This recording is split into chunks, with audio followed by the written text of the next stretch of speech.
اب نجاست غلیظہ ہم نے سنی کہ کون کون سی چیزیں نجاست غلیظہ ہوتی ہیں اور کون کون سی نجاست خفیفہ ہیں، وہ بھی ہم انشاءاللہ سنیں گے۔ اب ہم سنتے ہیں نجاست غلیظہ کا حکم،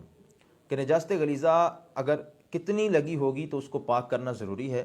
کس قدر لگی ہے تو اس کو پاک کرنا واجب ہے، واجب کے حکم میں ہے، فرض کے حکم میں ہے، یا سنت و مستحب کے حکم میں ہے۔ نجاست غلیظہ کا حکم یہ ہے کہ اگر کپڑے یا بدن پر 1 درہم سے زیادہ لگ جائے تو اس کا پاک کرنا فرض ہے۔ پہلے اس کے ہم حکم سنیں گے کہ 1 درہم سے زیادہ اگر لگ جائے تو پاک کرنا فرض ہے، بغیر پاک کیے اگر نماز پڑھ لی تو نماز نہیں ہوگی، اور اس صورت میں جان بوجھ کر اگر نماز پڑھے گا تو سخت گناہ گار ہوگا، اور اگر فقہا فرماتے ہیں کہ نماز کو ہلکا جان کر پڑھے گا کہ چلو کوئی بات نہیں نماز ہی ہے، اس میں کون سا مسئلہ ہے، تو فرمائے یہ کفر ہے، اس طرح نماز پڑھی تو یہ کفر ہے۔ نجاست غلیظہ کا ایک حکم تو یہ ہے، یعنی اس کو 3 درجوں میں تقسیم کیا ہے، اس کو 3 جگہوں پر کیٹیگرائز کیا ہے فقہا نے۔ ایک تو یہ ہے کہ درہم سے زیادہ لگ جائے، تو ہم نے سنا کہ یہ فرض کا حکم رکھتی ہے۔ دوسری اس کی سچویشن یہ ہے کہ اگر یہ درہم کے برابر ہو، درہم سے زیادہ نہ ہو، درہم کے برابر ہو، تو فرمایا درہم کے برابر اگر کپڑے یا بدن پر یہ لگ جاتی ہے تو اس کو پاک کرنا واجب ہے، اور اگر بغیر پاک کیے نماز پڑھ لی تو نماز مکروہ تحریمی ہوگی، اور ایسی صورت میں کپڑے یا بدن کو پاک کر کے دوبارہ نماز پڑھنا جو ہے وہ واجب ہے، کیونکہ واجب کا ترک ہوگا اس لیے دوبارہ نماز پڑھنا واجب ہوگا، اور جان بوجھ کر نماز پڑھی تو گناہ گار ہوگا۔ اور اگر نجاست غلیظہ درہم سے کم کپڑے یا بدن پر لگی ہے تو اس کا پاک کرنا یہ سنت ہے، اگر بغیر پاک کیے ہم نے جو ہے وہ نماز پڑھ لی تو نماز تو ہو جائے گی، مگر یہ خلاف سنت ہے، چونکہ سنت کا ترک کیا ہے تو اس لیے خلاف سنت ہے، اور ایسی نماز کو دہرانا یہ بہتر ہے۔ اب ہم نے اس تینوں قسموں کے اندر ہم نے ایک چیز جو ہے وہ سیم دیکھی، وہ یہ ہے کہ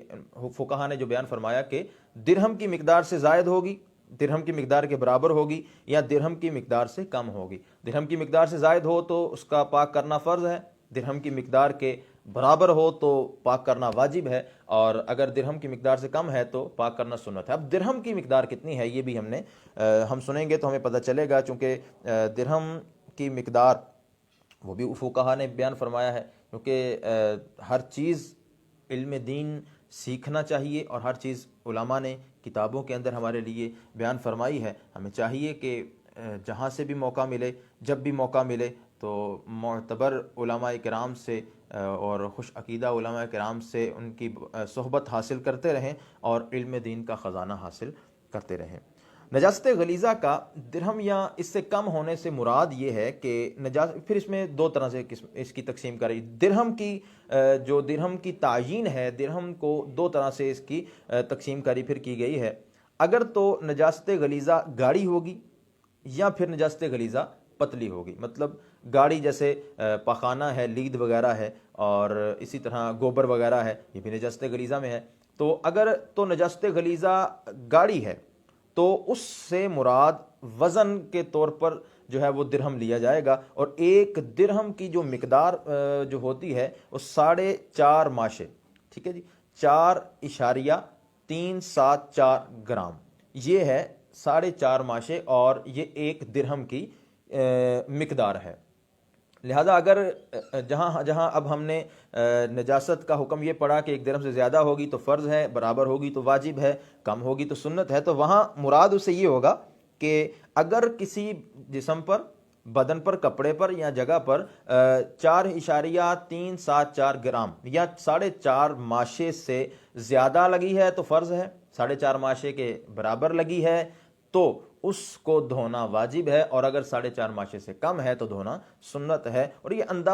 اندازے کے طور پر بندہ اس کی جانچ پڑتال کر سکتا ہے۔ اب اگر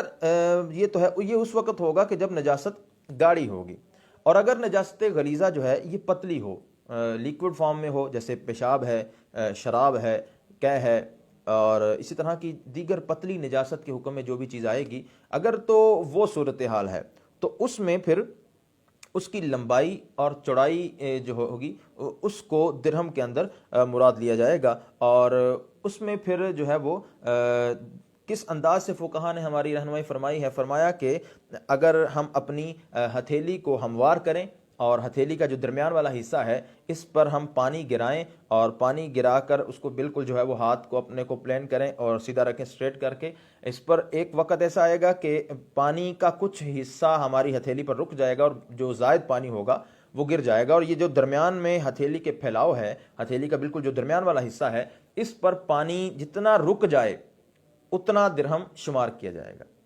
یعنی یوں سمجھ لیں کہ جیسے 5 والا یا 10 والا سکہ ہوتا ہے، اگر وہ ہم ہاتھ پر رکھتے ہیں تو وہ گولائی میں آتا ہے نا، تو اس گولائی میں جتنا پانی رک جائے گا اتنا درہم ہوگا۔ اب کسی کا ہاتھ بڑا ہے تو اس کا درہم اس کے حکم کے اعتبار سے اس کے لیے وہ ہوگا، اور کسی کا ہاتھ چھوٹا ہے تو اس کے لیے وہ درہم ہوگا۔ تو یہ آپ گھر میں ٹرائی بھی کریں، آپ کے ہاتھ پر کتنا پانی آتا ہے، اور اپنے ہاتھ پر پانی جو ہے وہ تھوڑا سا گرا کر قطرات کی صورت میں جب گرائیں گے تو ایک وقت ایسا آئے گا کہ ہاتھ میں پانی جو ہے وہ تھوڑا سا رک جائے گا اور بقیہ گر جائے گا۔ تو سیدھا ہاتھ کرنے سے بالکل ہاتھ سیدھا کر کے جتنا پانی اس پر رک جائے اور یہ جو درمیان میں پانی آئے گا اس کو ایک درہم شمار کیا جائے گا۔ اور یہ درہم پھر ہم مراد لیں گے وہی کہ اگر پتلی نجاست اتنی لگ جائے کہ جتنا یہ ہاتھ میں پھیلاؤ پانی کا ہے، اتنی نجاست اگر زیادہ ہوگا تو نجاست غلیظہ کو دھونا فرض ہوگا، اسی طرح اگر اس سے کم ہوگا تو سنت ہوگا، اور برابر ہوگا تو اس کو دھونا واجب ہو جائے گا۔ تو یہ تھی نجاست غلیظہ۔ اب آتے ہیں نجاست خفیفہ کی طرف۔ نجاست خفیفہ یہ ہے کہ جن حکم تعریف ہم نے پہلے سن لی کہ نجاست غلیظہ وہ ہے کہ جس کو دھونا، جس کو جو ہے وہ صاف کرنا، پاک کرنا غلیظہ کے مقابلے میں کچھ ہلکا حکم رکھتا ہے، وہ خفیفہ ہے۔ ہم یہ اس کی سمپل تعریف کر سکتے ہیں۔ اور اس کا حکم جو ہے وہ یہ فرمایا کہ جن جانوروں کا گوشت حلال ہے، جیسے گائے ہے، بھینس ہے، بکری، اونٹ وغیرہ، ان کا پیشاب اور گھوڑے کا جو پیشاب ہے، اور جس پرندے کا گوشت حرام ہے، خواہ وہ شکاری ہو یا شکاری نہ ہو، جیسے چیل، کوا، شکرا اور باز وغیرہ، ان کی بیٹ بھی نجاست خفیفہ کے حکم میں آتی ہے۔ نجاست خفیفہ کا حکم یہ ہے کہ کپڑے کے جس حصے یا بدن کے جس عضو پر لگی ہو، اگر اس کی چوتھائی سے کم ہے، یعنی اس کے چوتھے حصے سے کم ہے تو معاف ہے، اگر اس سے زیادہ لگی ہے تو اس کو دھونا ضروری ہے۔ اس میں صرف 2 ہی کیٹیگریز ہیں۔ یعنی اگر نجاست خفیفہ آپ کے دامن میں لگی ہے تو ہم دیکھیں گے کہ دامن کو 4 حصوں میں ڈیوائیڈ کریں گے۔ اگر چوتھے حصے کے اوپر بنتی ہے، اتنی لگی ہے کہ چوتھا حصہ اس میں اس کا جو ہے وہ شامل ہو جاتا ہے، یعنی پورا چوتھا حصہ اس میں گنا جاتا ہے، چوتھا حصہ یا اس سے زیادہ پر لگی ہے تو اس کو دھونا ضروری ہے۔ بغیر دھوئے ہم نے سنا کہ اگر نماز پڑھی تو نماز دوبارہ پڑھنی واجب ہو جائے گی، اور اگر چوتھے حصے سے کم ہے تو یہ معاف ہے، لیکن پھر بھی دھو لینا بہتر ہے کہ نجاست تو نجاست ہوتی ہے، پھر بھی اس کو اگر کم ہے لیکن شریعت نے معافی دی ہے، اگر ویسے بھی ہم نماز پڑھ لیں گے تو ہماری نماز درست ہوگی، لیکن یہ اس وقت ہے کہ جس جگہ پر یا جس عضو پر لگی ہے اس کے چوتھائی سے کم ہو تو معاف ہے، چوتھائی سے زیادہ ہے یا چوتھائی کے برابر ہے تو اس کو دھونا ضروری سمجھا جائے گا، اور اس کو دھونا جو ہے وہ ضروری ہے۔ اسی طرح جو قے ہوتی ہے یہ بھی نجاست غلیظہ کے حکم میں ہوتی ہے۔ ہر جانور کی قے اس کی بیٹ کا حکم رکھتی ہے، اور جس جانور کی بیٹ پاک ہے، جیسے اچھا یہ بھی ایک بڑا اہم جو ہے وہ مسئلہ ہے، وہ جانور کہ جن کا جو ہے وہ گوشت کھایا جاتا ہے، جو اونچا اڑتے ہیں اور ان کی جو بیٹ ہے جیسے چڑیا یا کبوتر، اس کی جو قے ہے یہ پاک ہوتی ہے اور اس کی بیٹ بھی پاک ہوتی ہے۔ اسی طرح دودھ یا پانی میں اگر نجاست پڑ جائے، اب ہم نے نجاست کے 2 اہم چیزیں سیکھی ہیں، ایک نجاست غلیظہ اور ایک نجاست خفیفہ۔ اب نجاست غلیظہ اور نجاست خفیفہ کو پاک کس طرح کرنا ہے، ان کو پاک کرنے کا کیا طریقہ ہے، ہم وہ انشاءاللہ سنیں گے۔ نجاست غلیظہ کو پاک کرنے کا کے حوالے سے یہ ہے کہ اگر زمین پر نجاست غلیظہ لگ جائے، جیسے بچہ ہے تو اس نے زمین پر پیشاب کر دیا یا خون لگ گیا، یا جو ہے وہ پیپ یا جانور ذبح کرتے وقت جیسے خون نکل آتا ہے، اب وہ زمین پر گر گیا اور جو ہے وہ اس کو ہم نے اب پاک کیسے کرنا ہے؟ تو اس کو پاک کرنے کا طریقہ یہ ہے کہ اگر بغیر پانی کے ویسے ہی کسی کپڑے وغیرہ سے پونچھ لیا اور سوکھ، اب اس کو جو ہے وہ اچھی طرح سے اس کا اثر ختم کر دیا، بالکل خشک کپڑے سے اس کو پونچھ لیا، اور جب وہ سوکھ جائے گا اور نجاست کا اثر ختم ہو جائے گا تو اس کے بعد وہ زمین پاک ہو جائے گی، اس پر نماز پڑھنا جائز ہے۔ یہ تو اس وقت ہے کہ جب ہم ایک کپڑے سے اس کو خشک کر دیں گے، اگر اس کو ویسے ہی پانی سے دھو ڈالتے ہیں تو تب بھی پاک ہو جائے گی، تمام کی تمام نجاست کا اثر جو ہے وہ اب اس پہ جو ہے وہ چلا جائے، اس میں سے جو ہے وہ پانی بہا کر اس کو لے جائے، تو اب وہ اس پاکی کے حکم میں ہوگی، وہ پاک ہو جائے گی۔